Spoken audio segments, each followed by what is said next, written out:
नमस्कार, मैं तरुण नांगिया बोल रहा हूँ और आप देख रहे हैं पॉलिसी एंड पॉलिटिक्स विद तरुण नांगिया। अभी एक बहुत इम्पोर्टेंट सब्जेक्ट के बारे में आज हम डिस्कस करने वाले हैं। नोएडा के लगभग 1.5 लाख के करीब ऐसे लोग जो अपने घर मिलने का इंतजार कर रहे हैं, उसके बारे में बीजेपी नेता गोपाल कृष्ण अग्रवाल जी एक स्कीम लेकर आए हैं, जिससे इन सारे 1.5 लाख लोगों को जिनको अपने घर मिल रहे हैं वो घर मिल जाएंगे।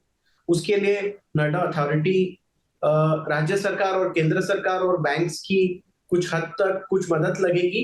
क्या क्या करना चाहिए ये गोपाल जी हमको खुद बताएंगे। अच्छा लग रहा है गोपाल जी आपको देख के, क्योंकि आप एक ऐसी व्यवस्था और ऐसे सिस्टम के बारे में बात कर रहे हैं कि ये जो प्रॉब्लम हो गए हैं और 1.5 लाख ये जो ऐसे लोग जिनको घर मिलने हैं उनकी प्रॉब्लम सॉल्व हो जाएगी। नहीं तरुण जी, बहुत आपके माध्यम से मैं जो यहाँ के सब लोगों के साथ जो ये संवाद होगा, मुझे लगता है कि इसका बहुत महत्वपूर्ण योगदान इस समस्या के समाधान में होगा। क्योंकि प्रजातंत्र में यह महत्वपूर्ण होता है कि पब्लिक ओपिनियन जिस विषय के साथ या जिस सॉल्यूशन समाधान के साथ होती है उसको सरकारें बहुत जल्दी से इम्प्लीमेंट करती है। और ये होम बायर जैसे लीगेसी इशू है, पुरानी सरकारों के समय में ये होम बायर्स का इशू ये हुआ। इसमें मल्टीपल स्टेक होल्डर्स हैं, नोएडा अथॉरिटी है, बैंक्स है जिनका पैसा उसमें लोन दिया है, उसके बाद जो डेवलपर्स हैं, बिल्डर्स हैं, वो लोग हैं, और अल्टीमेटली दोनों सरकारें भी हैं, केंद्र सरकार और प्रदेश सरकारों का भी थोड़ा थोड़ा रोल है।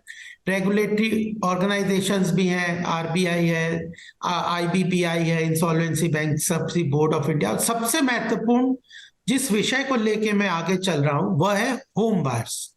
और जैसा आपने कहा, एक एनरॉक करके कंपनी सर्वे एजेंसी है, उसका 2020 की रिपोर्ट थी कि 1,67,000 जो ड्वेलिंग यूनिट्स है वो केवल नोएडा, ग्रेटर नोएडा इस क्षेत्र में है जो किसी न किसी कारण से रुके पड़े हैं।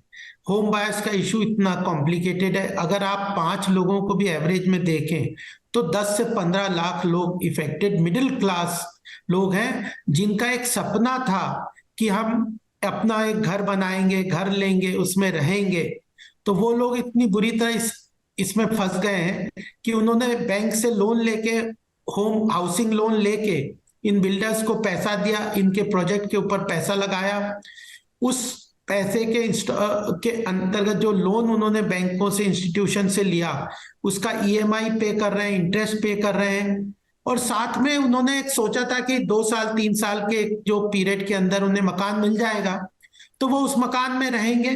तो वो मकान भी नहीं मिल रहा, पैसा भी फंस गया, इंटरेस्ट ईएमआई पे कर रहे हैं, और साथ में जो दूसरे मकानों में रह रहे हैं उसका किराया भी भर रहे हैं। तो सबसे वीकेस्ट लिंक इसमें जो है वह होम बायर्स है, और उनका एक सपना किसी न किसी तरह इस वक्त पूरी तरह से अंधकार में उन्हें दिख रहा है, क्योंकि उनकी जीवन भर की कमाई उन्होंने लगा दी है और वो प्रोजेक्ट अब रुके पड़े हैं। डेवलपर्स या तो किसी वापस उसको कंस्ट्रक्शन उनका रुका हुआ है, वो पैसा डाइवर्ट करके, फ्रॉड करके, मैनिपुलेट करके, साइफन ऑफ करके उन्होंने प्रोजेक्ट को खत्म रोक दिया है बिल्कुल। नोएडा अथॉरिटी को जब इंस्टॉलमेंट पेमेंट और इंटरेस्ट जो पेमेंट नहीं मिला, तो नोएडा अथॉरिटी ने कई लोगों को के बिल्डर्स, डेवलपर्स की लैंड अलॉटमेंट को कैंसिल कर दिया। बैंकों ने आईबीसी और अलग अलग तरीके से कोर्ट में जाके पैसे की रिकवरी करते हुए डेवलपर्स को के ऊपर केसेस कर दिए, और डेवलपर्स अपने आप में पैसा साइफन ऑफ करके भाग गया है। तो यह कॉम्प्लिकेटेड इश्यू, हम लोग होम बायर्स जो वीकेस्ट लिंक इस कड़ी में, उनके साथ खड़े हुए हैं। मैं चाहता हूं कि यह जो होम बायर्स का अगर मकान मिल जाता है तो एक तो उनका जीवन का सपना पूरा होगा, लेकिन साथ में देश की अर्थव्यवस्था को भी तरुण जी बहुत महत्वपूर्ण योगदान इसकी रिवाइवल से मिलेगा। रियल एस्टेट सेक्टर जो कि नोएडा, गौतम बुद्ध नगर, ग्रेटर नोएडा इस क्षेत्र में बहुत बड़ा, उसमें हाउसिंग इंडस्ट्री यहाँ पे चलती थी, कंस्ट्रक्शन इंडस्ट्री चलती थी, वो पूरी तरह से स्टैंड स्टिल हुई है। और इसमें एक फिगर थी कि 2020 की कि 1,18,000 करोड़ का पैसा इसमें फंसा हुआ है। तो इतना पैसा लगा हुआ इस पूरे प्रोजेक्ट्स में फंसा हुआ है, रुका हुआ है, वो इकोनॉमिक एक्टिविटी जनरेट नहीं कर रहा, कंस्ट्रक्शन कोई नहीं हो रहा। तो अगर ये रिवाइव होता है तो real estate sector, housing sector जो कि प्रायोरिटी सेक्टर है सरकार की योजनाओं का, वो भी रिवाइव होगा, फिर एम्प्लॉयमेंट जनरेट होगा, डिमांड जनरेट होगी, स्टील, सीमेंट, कंस्ट्रक्शन लेबर्स की, कंस्ट्रक्शन इक्विपमेंट की, पूरी जो कंस्ट्रक्शन इंडस्ट्री है, हाउसिंग इंडस्ट्री है, वो इस क्षेत्र में रिवाइव हो जाएगी और उसके साथ एम्प्लॉयमेंट जनरेशन, इकोनॉमिक एक्टिविटी शुरू हो जाएगी। तो ये महत्वपूर्ण बात है। प्रधानमंत्री मोदी जी भी बोल चुके हैं कि यह महत्वपूर्ण मुद्दा है जिसको मैं रिजॉल्व करने के लिए कमिटेड हूँ। उत्तर प्रदेश में योगी जी भी कह चुके हैं अपनी इस बात को कि हमें इसको रिजॉल्व करना है, और देश के लगभग 35% जो प्रॉब्लम्स वाले एरिया है वो गौतम बुद्ध नगर के क्षेत्र में है। इसलिए मैं यहाँ पे 1990 से यहाँ काम कर रहा हूँ, तो और राजनीतिक क्षेत्र में सन 2000 से काम कर रहा हूँ, विभिन्न मुद्दों को लेके चलता हूँ। तो ये मुद्दा, क्योंकि देखिए प्रोफेशनली मैं बैंक के बोर्ड पे भी रहा हुआ हूँ, आईबीसी की कंपनी के ऊपर, एक कंपनी के अंदर भी, रेगुलेटरी कंपनी के अंदर भी इंडिपेंडेंट डायरेक्टर्स की तरह बोर्ड पे हूँ, चार्टर्ड अकाउंटेंट भी हूँ, इस विषय को गहराई से समझता हूँ, रिजोल्यूशन प्लान्स को, finance, banking, finance and economics तीनों को समझता हूँ। तो हमने इस रिजोल्यूशन के लिए एक व्हाइट पेपर करके, इसके सारे एस्पेक्ट्स को देखते हुए एक व्हाइट पेपर निकाला है जो इन डेप्थ इसके पूरे प्रॉब्लम्स का स्टेटमेंट, क्या क्या प्रॉब्लम्स हैं उनको एनालाइज करता है, उन प्रॉब्लम्स को लिस्ट करता है, उसके बाद इस प्रॉब्लम्स की जेनेसिस कैसे हुई, कैसे ये प्रॉब्लम इतनी विकट विकराल बन गई, और साथ में हमारी सरकार ने पिछले 9 साल में केंद्र में और पिछले 6 साल में प्रदेश में इसके लिए जो इसके रिजोल्यूशन के लिए काम किया वो भी लिखा हुआ है। और सबसे महत्वपूर्ण बात है कि ग्राउंड लेवल पे हमने एक सर्वे भी किया लोगों का, उनके द्वारा जो उनसे हमने पता करने का पूरा प्रयास किया कि कौन सा प्रॉब्लम सबसे ज्यादा कॉम्प्लिकेटेड है, तो उसका भी इसमें डेटा हम लोगों ने इनकॉर्पोरेट किया हुआ है कि कौन कौन से प्रॉब्लम्स हैं, क्यों वो प्रॉब्लम्स खड़े हुए, सरकार ने क्या काम किया, और अल्टीमेटली इन सब का जो क्यूमुलेटिव कंक्लूजन है, इसका एक resolution plan, road map for resolving home buyers issue, इसमें हमने कुछ 8-10 स्टेप्स इसमें ये सेक्टर में डाला। ये बहुत इम्पोर्टेंट पार्ट है आपके रिपोर्ट का कि आप कह रहे हैं कि एक रोड मैप आप बताएंगे, जिस रोड मैप को फॉलो करने के बाद ये 1,70,000 जो घर मिलने हैं, जिन लोगों ने घर की बुकिंग की है और वो वेट कर रहे हैं घर के लिए, उनको वो मिलना शुरू हो जाएंगे। तो आप क्या ये रोड मैप साझा कर सकते हैं सब लोगों के साथ? हाँ बिल्कुल, ये डॉक्यूमेंट जो हमने निकाला है ये पब्लिक डोमेन में भी है, और मैं अभी इसके प्रमुख बात रिजोल्यूशन वाले आपके सामने रखूंगा भी। और प्रजातंत्र में एक चीज बहुत महत्वपूर्ण रहती है कि जनता की ओपिनियन जिस भी इशू के समाधान के साथ खड़ी होती है तो सरकारें उसको भी इम्प्लीमेंट करती है, और हमने इसमें आईबीबीआई को क्या करना है उसके बारे में भी लिखा है, स्टेट गवर्नमेंट को क्या करना है उसके बारे में भी लिखा है, सेंट्रल गवर्नमेंट की तरफ से क्या स्टेप्स आएंगे, नोएडा अथॉरिटी की तरफ से क्या स्टेप्स आएंगे, कोर्ट, कंज्यूमर कोर्ट और डिफरेंट कोर्ट जो लीगल लॉज हैं उनको भी हमने कंपाइल किया है। एग्जिस्टिंग लॉज काफी सफिशिएंट है इसके रिजोल्यूशन के लिए, कुछ चीजें जैसे फंडिंग की आवश्यकता है तो वो हमने इसमें अंडरलाइन की। तो मुझे जो रिजोल्यूशन प्लान, रोड मैप हमने सजेस्ट किया है, वैसे तो कोर्ट्स के भी कई केसेस हमने इसमें एनालिसिस किए, कोर्ट के जो डिसीजंस हैं वो भी महत्वपूर्ण है, उनको भी इंप्लीमेंट कर दें तो कई रिजोल्यूशन होते हैं, इसका समाधान होता है। और आम्रपाली में कोर्ट ने काफी स्ट्रॉन्ग वर्डिक्ट दिए हैं, और उसने एक रिसीवर भी बिठा दिया था, बड़े सीनियर सुप्रीम कोर्ट के जो लॉयर हैं, एडवोकेट हैं, उनको रिसीवर करके बनाया। उन्होंने भी आम्रपाली के केस को रिजॉल्व करने के लिए काफी काम किया है। आईबीसी के अंदर, इंसॉल्वेंसी बैंक्रप्सी कोर्ट के अंदर भी लॉजिक्स का रिजोल्यूशन काम हो रहा है, एनसीएलटी के अंतर्गत जेपी वेस्ट टाउन का भी हो रहा है। लेकिन उसके बाद भी जो प्रॉब्लम है, और अभी सरकार ने एक कमिटी भी बनाई थी कि टू सजेस्ट वेज, उन्होंने इसके रजिस्ट्रेशन के इशू के बारे में समाधान के रूप में दिया है। तो इसमें महत्वपूर्ण 2-3 प्रॉब्लम जो है, एक तो है कि जो मकान में रहने लग गए लोग, लेकिन अथॉरिटी ने उनको उन मकानों का कंप्लीशन सर्टिफिकेट और ऑक्यूपेंसी सर्टिफिकेट इसलिए नहीं दिया कि डेवलपर ने अथॉरिटी को पेमेंट नहीं किया, तो उसके कारण उन होम बायर्स को जो ऑलरेडी मकान में रह भी रहे, पोजीशन भी मिल गया है, तब भी उनका मकान का स्वामित्व तो उनको नहीं मिला, रजिस्ट्रेशन उनके नाम से नहीं हो रही।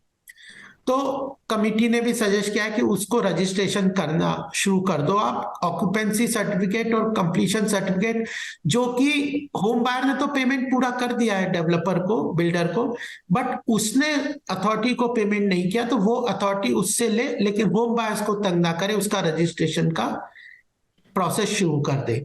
लेकिन वह भी एक ही हिस्सा है मात्र। हमारी जो रिपोर्ट में हमने एनालिसिस किया डेटा को, तो 14% ऐसे लोग हैं, 67% ऐसे लोग हैं जो कि स्टॉल्ड प्रोजेक्ट है।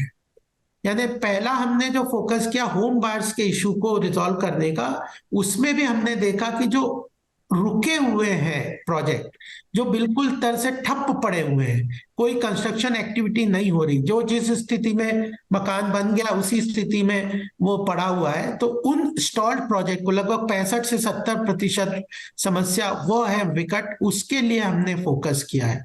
तो उसके लिए 3 प्रमुख चीजें बातें हमारे ध्यान में आई है। पहली तो बात यह है कि हर प्रोजेक्ट को, क्योंकि ये मल्टीपल डेवलपर्स हैं, उनके एक ही कंपनी में कई कई प्रोजेक्ट्स हैं, और उन्हीं एक एक प्रोजेक्ट में कई कई बिल्डिंग है, और सबकी अलग अलग स्थिति है, कोई 20% कंप्लीट है, कोई 80% कंप्लीट है, कोई उसका भूमि पूजन ही होके रह गया, ऐसे अलग अलग स्थिति में है। तो अगर आईबीसी वगैरह के अंतर्गत तो इनको सब कंसोलिडेटेड कंपनी को एक साथ देखा जाता है, तो वो कॉम्प्लेक्स सिचुएशन को रिजॉल्व करना, क्योंकि डिफरेंट स्टेजेस है उसमें कंस्ट्रक्शन के, तो वो मुश्किल हो जाता है। फिर हजारों हजारों होम बायर्स है, किसी ने 30% का पेमेंट किया हुआ है, किसी ने 40 करा हुआ है, किसी ने 80 कर दिया, किसी ने 100% कर दिया, तो ये सारा कॉम्प्लेक्स सिचुएशन है। एक तरफ नोएडा अथॉरिटी कह रही कि मुझे इससे इतना पैसा लेना है बिल्डर से, और बिल्डर ने जो लैंड लिए उसमें 20% 40% ही काम शुरू किया, बाकी लैंड बैंक उसके पास खाली पड़ा हुआ है। तो इसलिए डिफरेंट सिचुएशंस को ध्यान में रखते हुए हमने एक पहला सजेशन ये किया है कि स्टेट गवर्नमेंट ने प्रोफेशनल लोगों को इंडिपेंडेंटली आउटसाइड द आईबीसी, हमें इंडिपेंडेंट एडमिनिस्ट्रेटर बनाना चाहिए, अपॉइंट करना चाहिए। स्टेट गवर्नमेंट अपॉइंट प्रोफेशनल्स को कर सकती है, ब्यूरोक्रेट्स को कर सकती है, रिटायर्ड जजेस और एडवोकेट्स को कर सकती है।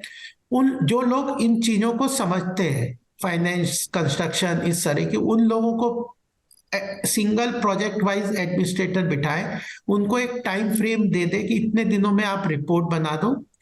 उस रिपोर्ट में वो करेंगे कि जितने भी एसेट्स हैं उस पर्टिकुलर बिल्डिंग के या उस प्रोजेक्ट में, उन बिल्डर उसमें सारे एसेट्स और लायबिलिटीज को लिस्ट आउट करेंगे कि कितने एसेट्स हैं, कितनी उसकी देनदारियां हैं, और उन एसेट्स की वैल्यूएशन, करंट मार्केट वैल्यूएशन क्या है, ये करें। दूसरा, डेटर्स और क्रेडिटर्स, यानी उस प्रोजेक्ट में किसको कितनी लेनदारी है, किसकी कितनी देनदारी है, उसकी एक लिस्टिंग कर दें। ये दूसरा वो लिस्ट बनाएगा। तीसरा उसका काम है कि अगर ये जिस स्टेज पे प्रोजेक्ट इनकम्प्लीट या जिस भी स्टेज में है, तो उस प्रोजेक्ट को कंप्लीट करने के लिए आने वाले समय में और कितना पैसा चाहिएगा, उस पैसे में से होम बायर्स जिन्होंने अभी पूरा पैसा नहीं दिया वो कितना अमाउंट बचता है, तो बैलेंस और पैसा रिक्वायरमेंट उसके लिए चाहिएगा। तो ये 3 चीजें वो लिस्ट बना के, स्टेटस बना के अपनी रिपोर्ट नोएडा वो स्टेट गवर्नमेंट को दे देंगे, तो एक क्लियर पिक्चर हर प्रोजेक्ट का अलग अलग आ जाएगा। लेकिन इसमें एक चीजें और हमें देखनी पड़ेगी कि जो लायबिलिटीज हैं नोएडा अथॉरिटी की और जो बैंक की, अगर वो लायबिलिटीज इतनी बड़ी है कि कोई नया डेवलपर जिसको हम चाहते हैं कि वो आगे आके प्रोजेक्ट को ले, तो उतनी बड़ी लायबिलिटीज का एसेट्स के अंदर मूल्यांकन देखेंगे तो वो कभी भी कवर अप करेगी नहीं। तो इसलिए हमें कोई ना कोई रास्ता इस बात का भी निकालना पड़ेगा कि लायबिलिटीज जो टुवर्ड्स अथॉरिटी है या टुवर्ड्स बैंक है उसको कैसे रिड्यूस किया जाए, कम किया जाए। इसका भी हमने एक सजेशन दिया है। इस, हाँ नहीं, आप लैंड सरेंडर पॉलिसी के बारे में आप कह रहे थे कि हाँ बिल्डर अपनी लैंड सरेंडर करें, जो एक्सेस लैंड है जिसपे उन्होंने कुछ बिल्डिंगें नहीं बनाई है। तो ये तो सबके हित में है। अथॉरिटी को ज्यादा पैसे मिलेंगे वो लैंड और किसी बिल्डर को देगी तो, क्योंकि मार्केट रेट तो अब बढ़ गए हैं, और बिल्डर को भी रियायत मिलेगी। तो आपको लगता है ये सबसे पहली चीज है जो की जा सकती हाँ, तो जैसे जब अपन ने आपके साथ बात करते हुए हमने कही थी कि नोएडा अथॉरिटी की बहुत ह्यूज लाइबिलिटी इंक्रीज हो गई है डेवलपर्स की, ना वो दे रहे हैं, वो अटका हुआ है। और उसका एक उसमें मैंने देखा कि बहुत बड़ा पोर्शन इस बात का है कि नोएडा अथॉरिटी ने जब इनिशियली लैंड अलॉट की वो लीज पे की, और डेवलपर को पेमेंट इंस्टॉलमेंट में देने के लिए छूट दे दी। और डेवलपर ने क्या किया कि अपने 2 4 5 6, किसी ने 6, किसी ने 7, जो भी इंस्टॉलमेंट है वो इंस्टॉलमेंट दी, उसके बाद इंस्टॉलमेंट देना बंद कर दी। तो नोएडा अथॉरिटी ने इंटरेस्ट चार्ज करना, compound interest, high rate of interest और पेनल्टी लगानी शुरू कर दी। तो वो लाइबिलिटी बढ़ के बहुत बड़ी हो गई। तो इस बात को कम करने के लिए, लेकिन इसके लिए दो तरीके से हम नोएडा की लाइबिलिटी को कम कर सकते हैं। एक तो यह है कि लैंड सरेंडर पॉलिसी लेके आए प्रदेश सरकार, यानी सब बिल्डर ने 100% कोई लैंड भी ली हुई है लेकिन प्रोजेक्ट तो 30% पे ही लगाया हुआ है। 70% लैंड बैंक है जो अभी पड़ा हुआ है, यूटिलाइज पड़ा हुआ है। तो नोएडा अथॉरिटी को करना चाहिए कि वो लैंड सरेंडर पॉलिसी लेके आ जाए कि जो एक्सेस लैंड है जिसको बिल्डर या डेवलपर ने यूज नहीं किया, काम नहीं शुरू किया, वो नोएडा अथॉरिटी को सरेंडर कर दे। अगर वो सरेंडर कर देगा, ओरिजिनल डेट पे वो ले लेंगे, लीज बैक कर लेंगे, ओरिजिनल रेट पे ले लेंगे, तो नोएडा अथॉरिटी की at the date of allotment liability कम हो जाएगी। मान लो उसने 30% ही पेमेंट किया, उसके पास 70% की लैंड बची हुई है, तो अगर 70% वो लैंड सरेंडर कर देगा तो जो 30% ऑलरेडी डेवलपर ने नोएडा अथॉरिटी को दे दिया, वो सफिशिएंट हो जाएगा उसके लैंड जो उसको मिली है उतने पेमेंट के लिए। तो नोएडा अथॉरिटी को 70% लैंड मिल गई, उसका आज की डेट में रेट बहुत बढ़ गया तो उसको अपना वहां से रिकवरी पैसे की हो जाएगी। और जो 30% ऑलरेडी उसने पेमेंट कर दिया, उसके एवज में उतनी लैंड उसको, जितनी उसने यूटिलाइज की है उतनी मिल गई, तो पेनल्टी और इंटरेस्ट का ऑप्शन, मतलब जो रिक्वायरमेंट है वो खत्म हो जाएगी। तो नोएडा अथॉरिटी की लायबिलिटी कम हो जाएगी। तो ये एक तरीका है। दूसरा, कोर्ट ने भी बहुत सारे फैसले किए हैं कि आप जब आपके ये जो इंस्टॉलमेंट पेमेंट के कारण, नोएडा अथॉरिटी के इंस्टॉलमेंट पेमेंट और लीज पे देने के कारण ये प्रॉब्लम इतनी कॉम्प्लिकेटेड हुई है, तो आपको इतनी पेनल्टी और इतना इंटरेस्ट नहीं लगाना चाहिए। तो इंटरेस्ट रेट और पेनल्टी हटा देंगे तो मेरे ख्याल से बहुत सारी लायबिलिटी डेवलपर्स की कम हो जाएगी, नोएडा अथॉरिटी की देनदारी भी कम हो जाएगी, नोएडा अथॉरिटी भी एक तरीके से रिलीव हो जाएगी एक्सेस लैंड करने। फिर भी थोड़ा बहुत उसको जो हिटबैक लेना पड़ेगा, लेना ही पड़ेगा, लेकिन अल्टीमेटली अगर यहाँ की रियल एस्टेट सेक्टर रिवाइव होता है तो नोएडा अथॉरिटी को भी फायदा होगा और देश की इकोनॉमी में बहुत बड़ा फायदा होगा। और मिडिल क्लास को जो हम चाहते हैं कि उनको भी कुछ मिले, उनके लिए उनका सपनों का घर मिलेगा, तो उस तरफ एक महत्वपूर्ण कदम होगा। तो रजिस्ट्रेशन अलाउ करें बिना ऑक्यूपेंसी और बिना कंप्लीशन सर्टिफिकेट के, लैंड सरेंडर पर एक्सेस लैंड को ओरिजिनल रेट पे, ओरिजिनल डेट पे नोएडा अथॉरिटी अलाउ करे बिल्डर्स को सरेंडर करने के लिए, पेनल्टी और इंटरेस्ट रेट को कम करे, रीजनेबल करे, पेनल्टी को हटाए और रीजनेबल इंटरेस्ट रेट को करे। और इसमें स्टेट गवर्नमेंट भी ये कह सकता है कि एक जैसे कोविड के टाइम में मोरिटोरियम दिया था स्टेट गवर्नमेंट ने, वैसा 2 साल का, तो उसको एक्सटेंड कर दे कि इन्होंने नई कंस्ट्रक्शन किया, पहले नोएडा अथॉरिटी ने 5 साल का टाइम दिया था, 10 साल में कंस्ट्रक्शन नहीं किया तो 5 साल में पेनल्टी लगेगी। तो अगर स्टेट गवर्नमेंट मोरेटोरियम 10 साल का दे दे और 3 साल का और दे दे कंप्लीशन के लिए, तो वो पेनल्टी की क्लॉज भी अपने आप में डाइल्यूट हो जाएगी, खत्म हो जाएगी। तो land surrender policy, moratorium on completion के लिए टाइम एक्सटेंशन स्टेट गवर्नमेंट दे दे। तो और फिर उसके साथ अपने आप में जो नोएडा अथॉरिटी ने ये किया है कि अगर पेनल्टी, ये इंटरेस्ट और पेमेंट ड्यू बाकी है तो हम लैंड अलॉटमेंट कैंसिल कर देंगे, तो उसके कारण काफी कॉम्प्लिकेशंस हो जाएगा, वो प्रोसेस हट जाएगा। तो ये एक तरीके से उसकी लाइबिलिटी बहुत महत्वपूर्ण कम होगी। दूसरी बात यह है कि बैंकों को भी एक तरीके से हिट हेयर कट लेना पड़ेगा। कारण क्या है कि बैंकों ने अगर उसी प्रोजेक्ट पे लोन दे दिया लैंड डेवलपर्स को, होम बायर्स को भी इंस्टीट्यूशनल लोन दे दिया, तो एक ही प्रोजेक्ट, एक ही लैंड पे मल्टीपल फाइनेंसिंग हो गई।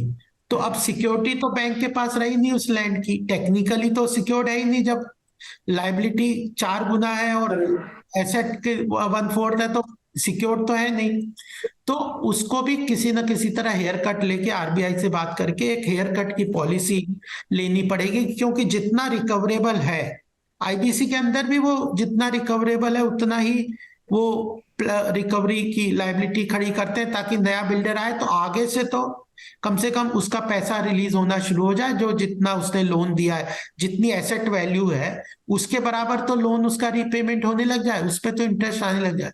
तो बैंकों को भी हेयर कट करके, तो इन दोनों चीजों से डेवलपर्स की लायबिलिटी एक रीजनेबल लेवल पे आ जाएगी, जितने उसके पास एसेट्स हैं उतनी लायबिलिटी उसकी बन जाएगी। तो फिर एडिशनल नया डेवलपर आके, दूसरा कोई डेवलपर आके उस प्रोजेक्ट को काम करने के लिए तैयार होगा, क्योंकि वह उसको प्रोजेक्ट को टेकअप कर लेगा।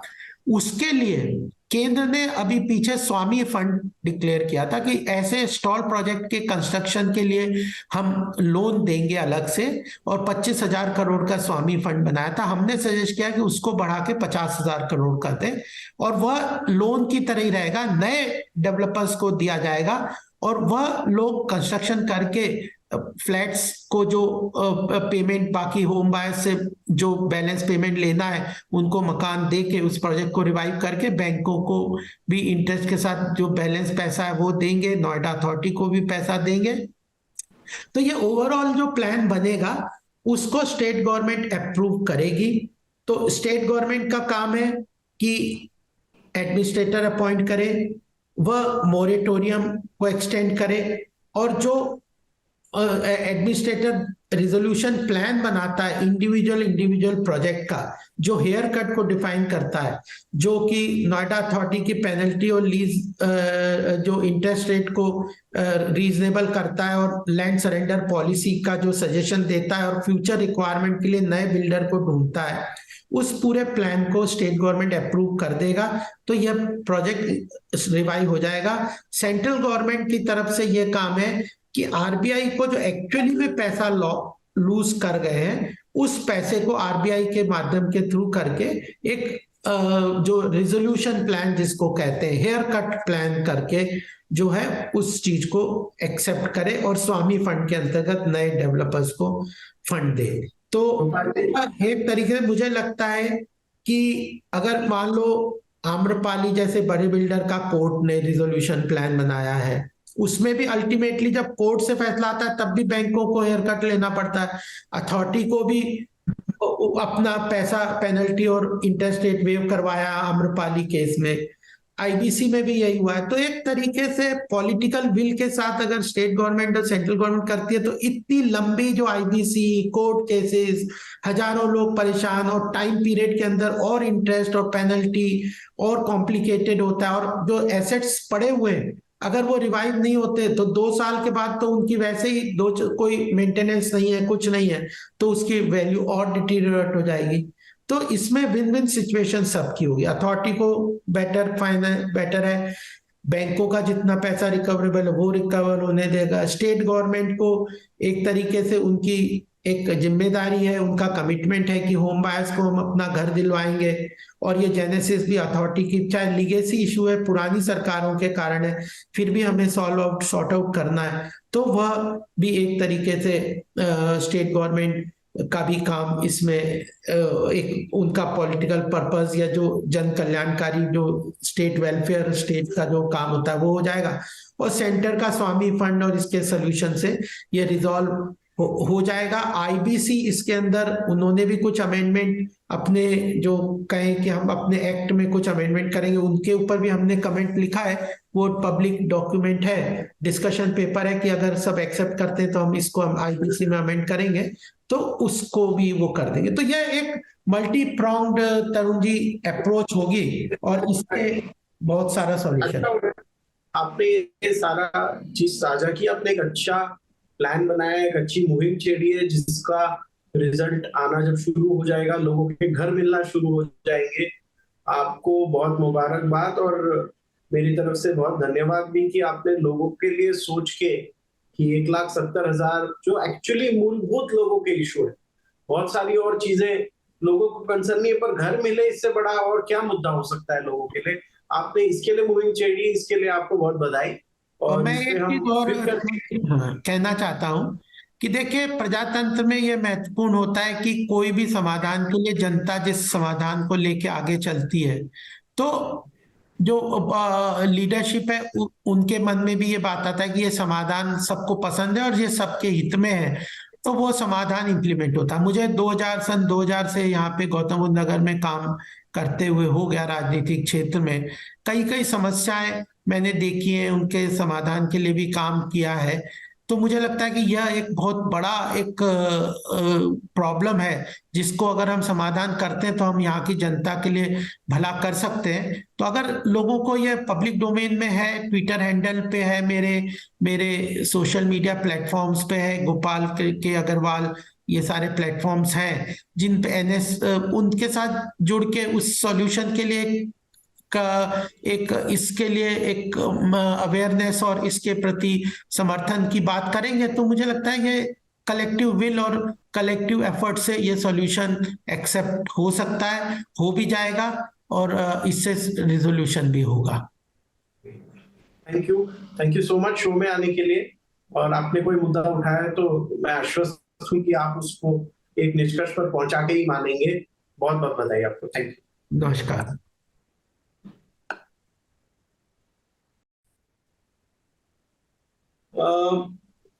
Mr. Agarwal, I may want to ask you this, that how the home buyers will get their homes, what is the process, and also how community can come together so that the work will be done, because you need people with you so that you can take this, what you can say, plan forward, in writing, via filling forms. They should enlist their support on social media. How can they do it? Can you share the plan? Thank you, Tarunji. We have discussed in detail about the resolution plan, problem statement, genesis of the problems, and we have come out with, as discussed earlier, we had come out with the what should be done by the state government, what should be done at the central government, what has to be done at the Noida Authority level and the banks level and at the home buyers level.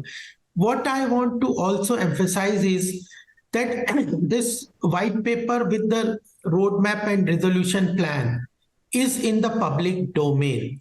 There are multiple stakeholders in this whole complex issue, and the weakest link in this whole problem is the home buyers.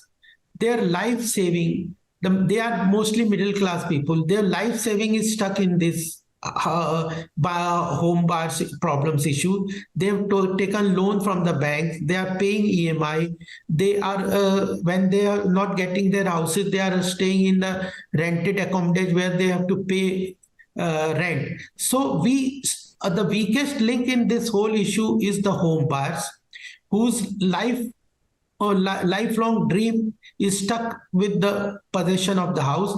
We stand for resolution of their problems, and therefore our focus in this whole white paper and roadmap is that they should get their houses, and even the problems and some money which has been stuck of the bank, whatever they can get out of it, at least that comes to them, and the Noida Authority is also getting whatever possible out of that project, and project is revived. This will help huge employment generation, because real estate sector in Noida, Gautam Budh Nagar is stuck because of this complex problems.